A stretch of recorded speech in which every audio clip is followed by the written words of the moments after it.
In the round of 32, United States forward Folarin Balogun was sent off against Bosnia and Herzegovina. A one-game suspension followed automatically. Days later, that suspension was delayed, after a phone call from the President of the United States. The facts arrive in a strict order, each one on the record. Balogun's red card came for a foul on Tarek Moharemovic. Under FIFA's own rules the ban was routine and automatic. What happened next was neither. President Trump stated publicly that he had watched the play. He said he called FIFA President Gianni Infantino and asked for the suspension to be reviewed. Trump confirmed the phone call himself. It is worth stating plainly at the start what this account is not. It is not a verdict on anyone. It is a record of documented events and the formal questions raised about them, nothing more. FIFA then delayed the suspension for a probationary period of 1 year, citing Article 27 of its disciplinary code. Balogun was cleared to play the next match. The United States lost to Belgium 4-1. UEFA, European football's governing body, responded in public. It called the decision unprecedented, incomprehensible and unjustifiable. It warned that the integrity of the game itself was at stake. That is where the documented events pause and the formal complaints begin. None of what follows is a verdict. Each is an allegation, filed on paper and still awaiting review. Nothing that follows can be watched on a replay screen. It lives in letters, filings and code articles. That alone changes how a story like this is told, and whoever gets to see it. The context reaches back 1 month earlier. On December 5, 2025, at the World Cup draw in Washington, Infantino awarded the first ever FIFA Peace Prize to President Trump. After a video praising Trump's foreign policy, Infantino told him he definitely deserved the first FIFA Peace Prize. The moment was broadcast live and recorded in full. 3 days later, on December 8, the human rights group FairSquare filed an ethics complaint against Infantino with FIFA's own investigatory chamber. The paperwork entered the system that day. The complaint alleges Infantino repeatedly breached FIFA's code of ethics, specifically its demand that officials stay politically neutral. It cites 4 separate instances of public support for Trump. FairSquare later filed a second complaint, this one with the International Olympic Committee, alleging breaches of the Olympic Charter's own neutrality rules. The IOC complaint ties the Balogun affair directly to the neutrality question. It also references a FIFA fan site that, FairSquare alleges, appears connected to a data harvesting campaign linked to Trump-linked entities. The word appears carries weight. FairSquare presents the data claim as a concern to be investigated, not a proven fact. No finding has confirmed it. The record marks it clearly as an open allegation. A stadium moment is settled in seconds by a camera. An ethics question can take months of closed sessions to answer, or go unanswered entirely. The two run on different clocks.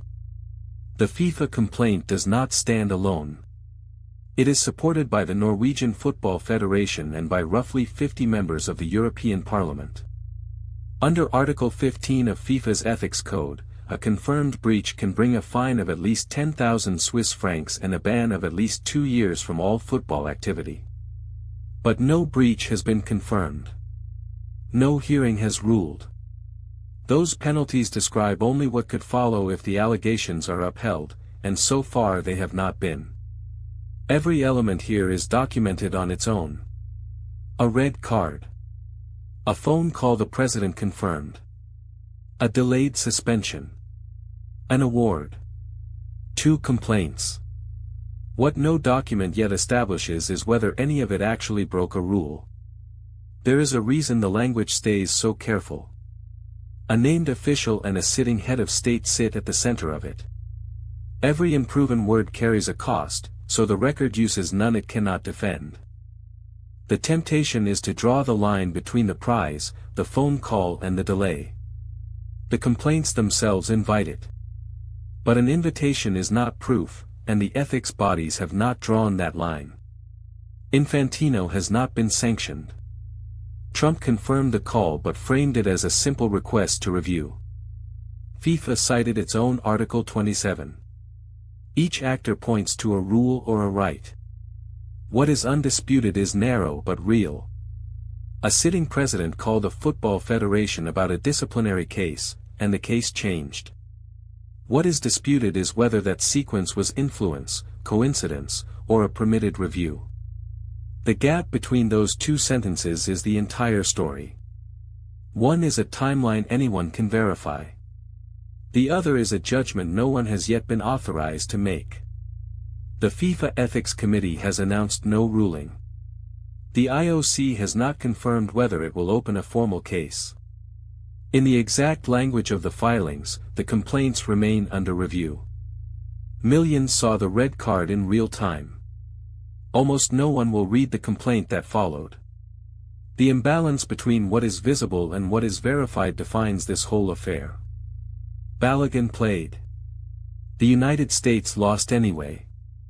The tournament moved on to its next round. The paperwork did not move with it. Somewhere in Zurich and somewhere in Lausanne, two files sit open. Each holds the same events, described in the careful language of an allegation that has not been proven. No one in this story has been found to have broken a rule. The complaints only ask whether someone did. Until a committee answers, that question is all that officially exists.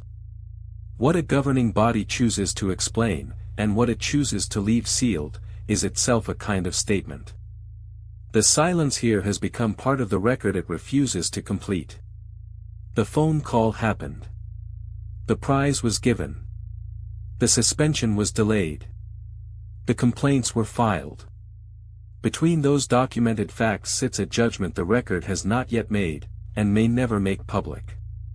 Why does a governing body built on the certainty of its own rules leave the largest question about them unanswered? Whatever the committees eventually decide, or decline to decide, it will not erase the sequence already on the record. The dates are fixed. Only their meaning remains open.